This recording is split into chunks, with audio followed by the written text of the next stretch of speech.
I thought I was marrying the love of my life, until I uncovered her secret.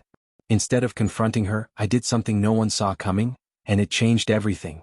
I noticed a Mercedes blocking my side of the garage, but I didn't think much of it. I had only stopped by the house to grab my phone. Crazy how reliant we've all become on these little devices. My notes for the 10 a.m. meeting were on there, and I wanted to make sure I was fully prepared. Under normal circumstances, I wouldn't have been home at 9:50 a.m. But my wife Lauren is a stay-at-home mom, so I figured I'd check in. I sent her a quick message asking if she was busy, and she replied that she was at the library. The moment that followed would change everything. I grabbed a tire iron from the trunk and methodically shattered the windows, headlights, taillights, and all the doors of the car in my driveway. When I was done, I calmly tossed the tool back into the trunk and wiped the sweat from my forehead. That's when I noticed my neighbor Greg, stepping outside to see what all the commotion was about. I gave him a quick wave before turning to leave, completely ignoring Lauren, who was now screaming for me to stop and let her explain. We had been married for 2 years, though our relationship stretched all the way back to our college days. Our son, Sebastian Jr., was just 13 months old. And in that moment, the weight of it all hit me like a ton of bricks. The house phone rang. I saw Lauren's name on the caller ID and figured she was going to keep pestering me. Annoyed, I picked up. "Please don't do this," she pleaded. "Can we just talk?" "There's nothing left to talk about," I said coldly. "You made a mistake." "Yes, I made a mistake," she admitted. "But not the way you think." I let out a bitter laugh. "Yeah, I made a mistake too, the day I married you." Then, without waiting for her reply, I ended the call. I scowled as I tried to piece everything together. "No, for God's sake, listen to me," Lauren begged. "It wasn't me at the house. I really was at the library. It was Scarlett." I laughed again, shaking my head. "Why would Scarlett be in our home? She works remotely, and as far as I know, she's been happily married for years." Lauren's mother, Beverly, stepped forward, looking like an older mirror image of her daughters, with just 2 extra decades of life etched into her face. I walked past her toward the living room, where an ambush was already waiting for me, Lauren's family all talking at once, trying to explain, trying to fix the unfixable. I raised a hand, silencing them. "Enough. All of you." I walked over to my son's playpen, scooping him into my arms. "Hey there, little man," I said softly as if he could respond. I tickled his belly, and the sound of his laughter made me smile despite everything. The thought of losing him after the inevitable divorce was the only thing gnawing at me. How would I ever replace the time I'd miss? Just then Scarlett, Lauren's identical twin, spoke up, her voice shaking. "Listen, I have to tell you something." Beverly gasped, and Lauren broke down into sobs. Scarlett looked at me, eyes filled with guilt. And in that moment, I realized the truth was going to be even worse than I imagined. "I need a minute," I muttered, standing abruptly. "I'll be right back." I made my way to the bedroom, closing the door behind me before dialing my father-in-law, Dale. The phone barely rang twice before he picked up. "Hey, are you on your way?" I asked, trying to keep my voice steady. "What's going on?" Dale's voice carried a mix of concern and confusion. "You need to come to my house. Right now. There's a situation," I said, rubbing a hand over my face. "It's a mess." There was a pause, then a sigh on the other end. "I'm on my way." The real problem, though, wasn't just the chaos, it was Scarlett. She refused to confess to her husband, Ethan, about what she had done. If she came clean, it would destroy her marriage, but it could save mine. And yet she wouldn't do it. That, to me, said it all. If she was innocent, why hesitate? "I see your point," Dale finally said after I explained everything. "But what does my wife think?" I clenched my jaw. "Beverly?" I exhaled sharply. "She seems to think we should all just move on, pretend none of this ever happened. Like it's normal for her daughters to cheat without facing any consequences." Dale's tone hardened. "If I find out you knew about this and didn't tell me, or worse, if you supported it in any way, I swear I won't stand for it." I nodded, even though he couldn't see me. "Without hard proof, there's still a chance we won't divorce," I admitted. "But that's what scares me. If Lauren sees no problem with her sister betraying her husband, how can I be sure she's not doing the same? They're identical twins. They've always been close." Lauren hadn't yelled. She hadn't begged. She had just run straight to our bedroom the moment I confronted her. I knew that just because they looked alike didn't mean they were both unfaithful. But it was a painful, easy way to get under her skin. Beverly turned, ready to chase after her daughter, but Dale stopped her with a sharp look. "If you're planning to defend either of them, don't," he warned. I barely processed their exchange. My mind had drifted elsewhere, 2 years back to the office where I had first met Lauren. We had started working on the same day. Her desk was positioned right across from mine in the open office, so for hours, we would end up making eye contact, exchanging looks, reading each other's expressions without saying a word. She was a beautiful woman, taller, slender, graceful. But there was another woman at work too. Brianna. She was different. Shorter, Kavya, with striking red hair that she was constantly tucking behind her ear as she worked. She was flirtatious in her own subtle way, always dropping vague comments, using ambiguous phrasing. Maybe I should have seen all of this coming. Lauren. A voice rang out from the staircase, pulling me from my thoughts. It was Scarlett. Yes. You shouldn't have told him, she hissed, her voice barely above a whisper. I laughed bitterly. You don't get it, do you? You can't play these games while you're married and expect there to be no consequences. If you did this, you have to own it. You have to face what's coming. Scarlett's expression wavered, but she didn't respond. And in that silence I realized she had already made her choice. I don't understand how you thought you could just pin this on her and expect me to never tell Ethan. None of this would have happened if you hadn't played these games. I shook my head, my voice thick with frustration. We all know you don't like Ethan. That's just another reason I think you're messing with me. But I can't believe you would do this to us. The weight of it all came crashing down, and before I realized it, my voice had risen. My son, little BS, startled and burst into tears. Lauren immediately rushed to comfort him, whispering softly as she picked him up. Despite everything, I still wanted to salvage my marriage. Sebastian, my father-in-law Dale said, his voice steady. No matter what we find out or don't find out, your son should be your top priority in every decision you make. You understand that, right? I exhaled sharply, rubbing my temples. Yeah, I admitted. It's the only thing stopping me from filing for divorce right now. Dale nodded. Then you might have to swallow some pride. Push past the anger. I know it's not easy, but this is what separates a man from a boy.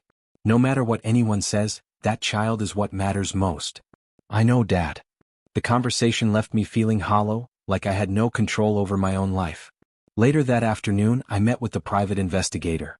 He handed me a stack of forms and a few questionnaires to fill out. He also asked me to send some photos. I spent my entire lunch break completing the paperwork, using the task as an excuse to avoid eating with Lauren. That evening, I told Ethan about the investigator. He was surprisingly eager to help. He even filled in some details about Scarlett's routine, things I wouldn't have known, before sending everything back to the detective. I just wanted answers. Fast. The investigator started digging right away, checking local body shops for any record of the car damage, tracking down any evidence he could find. I thought we'd have something within a few days. But a week passed. No updates. No revelations. No change in my situation. Lauren, on the other hand, doubled down. She was doing everything she could to prove she still loved me, to remind me of what we had. At first I ignored it, but it became obsessive. She invited me to lunch every single day, hovering around me like she could erase everything just by being present. I saw what she was doing. And I put a stop to it. If she wanted to be with me, she would have to wait until the divorce was finalized. Until then, I wasn't hers to claim. And that was something she would just have to accept. As I drove past the Starbucks, something caught my eye, pulling me out of my thoughts. It was him, the guy from the photos. I hadn't expected to see him, especially not like this, but fate had other plans. He spotted me too. His expression shifted from confusion to recognition, and within seconds he was walking toward my car. I don't want any trouble, man, he said, holding up his hands in defense. But you better stay away from her or we'll have a problem. Got it? I took a deep breath, keeping my voice calm. Relax. I don't want anything to do with her. I just need to know, did you know she was married? His eyes widened slightly, then he sighed. No. I swear I didn't know. If I had, I never would have, he trailed off, shaking his head. Look, she posts her pictures online. Some of them are, he hesitated. Well, you probably already know. That was interesting. She posts them herself? I asked, narrowing my eyes. Yeah, he confirmed. I didn't even message her first, she reached out to me. We only talked once. After that, she promised to cover my car repair, and I never heard from her again. I watched as he turned and walked away, realizing he was telling the truth. But the most shocking part of that conversation wasn't what he admitted. It was what he revealed by accident. She posted the pictures. Which meant they weren't secret. They weren't stolen or sent in private. She wanted them to be seen. I went back home, my mind racing. The photos were no more than 6 months old, But that didn't help much. By then, Lauren had already lost the baby weight and didn't have any visible scars or stretch marks. It was another dead end, and it was driving me insane. I was this close to figuring out which sister it was, Lauren or Scarlett. And then it hit me. A revelation. I walked into the house, still deep in thought. Lauren was feeding our son when she looked up at me, concern in her eyes. "Is everything okay, Sebastian? You look pale." I forced a small smile. "I'm fine. Just a long day." She tilted her head. "Are you sure? Do you want me to make you some soup?" I nodded and sat down, trying to process everything. "Yeah, that sounds good." "All right, honey. Sit tight. It'll be ready in a few minutes," she said, heading toward the kitchen. As she turned, something caught my eye. A small sun-shaped tattoo on her thigh. I hadn't noticed it before. My stomach twisted. I laughed bitterly, shaking my head at my own stupidity. It was all in vain. Later that night, I kissed her and asked, "Is it bedtime already?" She smiled, wrapping her arms around me. "Oh yes. I'll see you in the bedroom." But even as she walked away, I knew this wasn't over. Not by a long shot.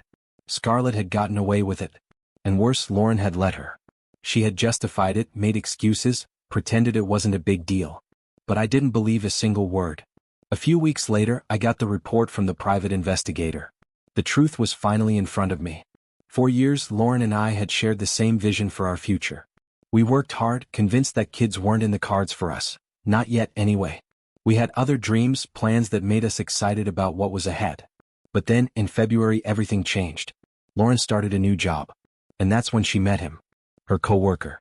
A 38-year-old man who, within just 2 weeks of training together, had already become someone she couldn't stop texting. I had never imagined something like this would happen to us. Everything seemed fine at first. When Lauren left for a month-long job training at the end of March, we kept in touch regularly and things felt normal. But as the days passed, something changed. Our conversations turned tense and we started arguing more than usual. I'll admit, some of it was on me. I was dealing with personal struggles at the time, feeling overwhelmed and emotional. But there was something else, something I couldn't quite put my finger on. She felt distant, almost like she wasn't fully present in our conversations. Then she started making strange comments about the future, things that didn't quite add up. That's when I started wondering if there was someone else. It was a roller coaster of emotions, a constant battle between doubt and denial. When she finally came home in mid-May, I went to the airport to pick her up. The moment I saw her, I knew. Something was off. After a month and a half apart, she didn't even hug me. No excitement. No warmth. Just nothing.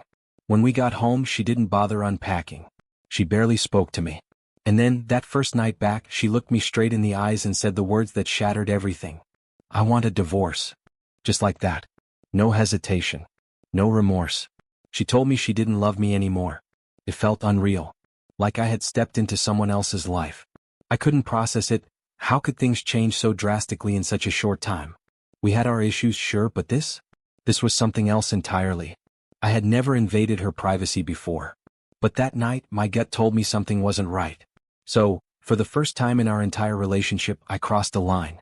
I went through her phone. And what I found confirmed my worst fears. There were messages. Conversations with her co-worker. I took screenshots of everything but acted as if nothing had happened. I needed to see just how far she was willing to go with her lies. Over the next few days, I kept questioning her, asking about this co-worker, but she never gave me a straight answer.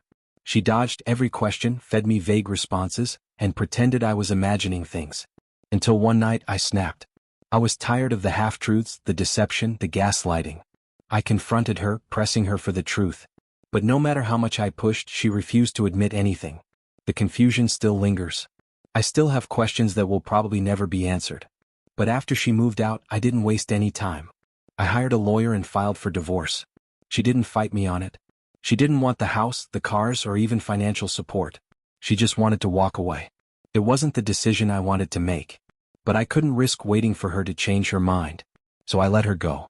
And just like that, our life together was over. The signed paperwork was already back, so the divorce was officially in progress. Meanwhile, the guy she moved in with was having second thoughts. Turns out, losing his job because of her had changed his perspective. And if Lauren thought, even for a second, that I'd step in to help her, she was completely out of her mind. I had my own life to rebuild. In the midst of it all, I was trying to focus on myself.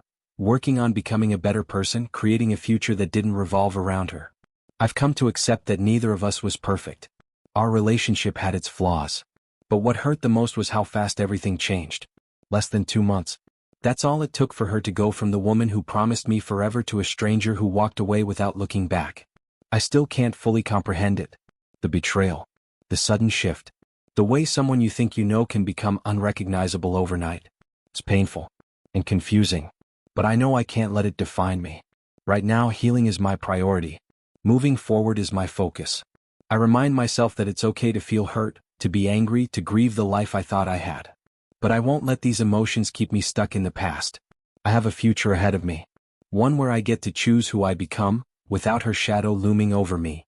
Looking back, it's crazy how life twists and turns in ways you never expect. Years ago there was another woman, someone I once had feelings for. Back then we never pursued anything serious. Life pulled us in different directions and that was that. Fast forward a few years, and she ended up dating my best friend while I found myself in a separate relationship. Both of those relationships eventually ran their course. About 2.5 years ago, we both found ourselves single at the same time. That's when things got complicated.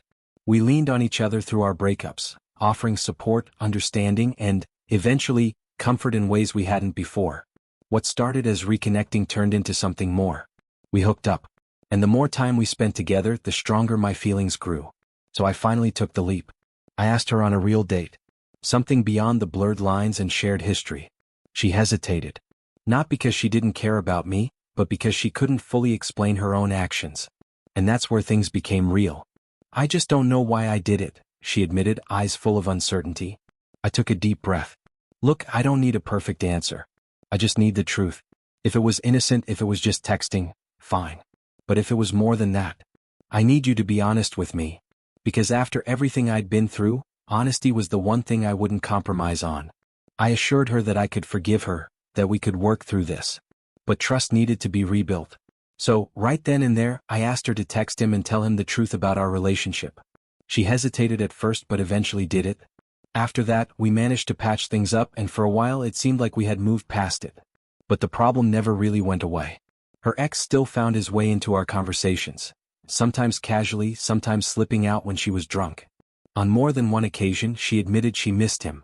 Worse, she would say she thought he hated her. That should have been my final red flag. Her sister, who I had also been close friends with, was aware of everything happening behind the scenes. Even her mom had some idea of what was going on. But no one ever told me. The lies weren't just impulsive slip-ups. They were constant, calculated, and meticulously planned. She wasn't just deceiving me, she was lying to both of us. When I finally uncovered the full truth, I forced her to confront it. And that's when everything exploded. It wasn't just a difficult conversation, it was an ugly one. The kind where voices rise, tempers flare, and years of trust crumble in an instant. The revelation didn't just break us, it sent shockwaves through our entire friend group. Her ex had no idea she had been stringing him along. He had genuinely believed they were rekindling their old relationship, thinking she was single and still living with her mom. He had no clue she was actually with me, living in a completely different place. When he found out, it all came crashing down. He confronted her and things turned into a screaming match. He called her a gold digger, a cheater, and a manipulative liar. And then, just like I had, he walked away. She lost everything that night. Not one, but 2 relationships burned to the ground because of her own deception. And honestly, I didn't feel sorry for her. Looking back, that was the moment I truly began to heal. The distance, from her, from the pain, from the confusion, was exactly what I needed to rebuild my life. And I wasn't the only one who walked away. My friends, our friends, chose to cut ties with her too. It wasn't an easy decision for them, but they saw the truth for what it was. They stood by me. They had my back. And having that support system made all the difference. Now, as I reflect on the past and the lessons learned, I see things more clearly than ever. Deception destroys everything it touches. And trust, once shattered, is nearly impossible to piece back together. But the biggest lesson? Sometimes, losing someone you thought you needed is the best thing that could ever happen to you. Through all of this, I've come to a realization. I deserve someone who values honesty, trust, and commitment. Looking back, discovering the truth about her double life was devastating. But as painful as it was, it gave me the strength to step away, to choose myself over someone who had no problem deceiving me. It takes courage to walk away from a long-term relationship, to rebuild yourself from the ground up. And I won't lie, It wasn't easy. But I'm proud of how far I've come. I've surrounded myself with people who genuinely support me, and for the first time in a long time, I feel like me again. I do deserve better than someone who could so effortlessly lie to my face. And I won't settle for anything less. Before I met my wife, I didn't know much about polyamory. It wasn't something I had ever considered. In fact, I probably would have been just as skeptical as some of my family members, who practically placed bets on our marriage failing before it even began. But when she explained it to me, it made sense, at least the way she described it. Still, when we decided to be together, I made one thing clear. I wanted monogamy. She assured me that it was exactly what she wanted too. Like any couple, we had our ups and downs, but we worked through them. Eventually, I proposed and we got married. And despite the doubts from others, I believed we had built something strong. Or so I thought. One night, while I was in Thailand, I called her on FaceTime. It was around 5 p.m. my time, 8 a.m. back home. This was our usual routine. I would finish my day, she'd be in the kitchen with her morning coffee, and we'd catch up. But this time she didn't answer. At first, I told myself she must have overslept or forgotten to set her alarm. But deep down, I knew. That wasn't like her. Something was off. When I finally saw her again 2 weeks later, I felt nothing but relief. She was my wife. I loved her, I missed her, and after being apart for so long, all I wanted was to be close to her again. But when we got back to the hotel room, she pulled away. "I'm just not in the mood," she said, rubbing her temples. "I think I'm still jet-lagged from the flight." And just like that, the pit in my stomach grew deeper. Because suddenly, the distance between us wasn't just physical. It was something else entirely. I completely understood where she was coming from, so I didn't want to pressure her into anything she wasn't comfortable with. Instead, we just lay down together and talked for a while. But as the week went on, something felt off. Every time she stayed late at work, she would find a way to guilt-trip me about it. One night, she threw it in my face, saying the only reason she was behind on work was because she had taken time off to visit me in Tokyo, something she claimed I had forced her to do. That argument spiraled fast. By the end of it, I was sleeping on the couch. The next morning, Saturday, she told me she had to go into the office for some last-minute troubleshooting. That stopped me in my tracks. In all the time we'd been together, she had never worked on a Saturday. And that's when the doubt that had been gnawing at me finally solidified into something undeniable. While she was supposedly at work, I decided to check a few things. There was nothing in her recent emails that suggested she needed to go in for any reason. No urgent requests. No client issues. No sign of anything requiring her presence. That's when I knew. She had already lied to me. I kept digging, and at first, everything seemed clean. Too clean. But then I checked her desktop. I clicked on the recycle bin. And there they were. Pictures. Videos. Deleted but not cleared. My heart sank as I clicked through them. I recognized the man immediately. One of her coworkers. Someone I had met. A wave of nausea hit me. The betrayal was undeniable. I felt sick. Furious. Powerless. And worst of all, I wasn't the only one she had hurt. Her affair partner had a girlfriend. I knew that much. And just like me, she had no idea what had been happening behind her back. That's when I decided I wasn't going to let them just walk away from this unscathed. I spent the next few weeks pretending that everything was fine, acting as if nothing had changed. Meanwhile, I got in touch with his partner and told her everything. We made a plan. We weren't going to confront them, not yet. Instead, we kept up the facade, quietly getting our affairs in order. And then, when the time was right, we were both going to hit them with divorce papers on the same day. Let them deal with the fallout together. Looking back, I still wonder, was this really the first time? Or had she been doing this long before I found out? I'll never know for sure. But one thing I do know. She threw away our marriage for nothing. And now, I was the one left picking up the pieces. I started noticing a pattern. Her apologies were completely meaningless. She would say she was sorry, promise to stay within budget, and then turn around and overspend again. It was like she had no regard for the financial reality of our wedding. The constant disregard, the endless excuses, I had enough. Tension was brewing between us, arguments becoming more frequent. Resentment was creeping in, and it was only a matter of time before it boiled over. So, I sat her down for a serious conversation. To my surprise, it actually seemed to help. We took a step back, had an open discussion, and for a little while, things got better. With only a few months left until the wedding, we found our rhythm again. Or at least I thought we did. As the wedding day got closer, the same stressors started creeping back in. Her way of coping? Throwing herself into work. She was a graphic designer, incredibly creative, and using work as an escape made her feel productive. But that also meant she was spending more time at the office and less time at home with me. I tried to be understanding, but something felt off. I couldn't shake the feeling that something else was going on. And there was no way I was going to marry her and then find out she had been sneaking around with an ex or worse. So, I did some digging on my own. But I came up empty. That didn't reassure me, though. If there's one thing I've always known about liars, it's that the good ones know how to hide their lies. That's when I made the decision. I hired a private investigator. I justified it to myself. I wasn't being paranoid, I was being smart. I reached out to someone who specialized in infidelity cases, and they agreed to take it on. I could only afford to pay them for a few days. But that was all I needed. The truth came crashing down faster than I expected. She was cheating. And suddenly, every single red flag I had ignored made perfect sense. At first, I didn't know how to react. Do I confront her? Do I walk away quietly? Do I tell her family?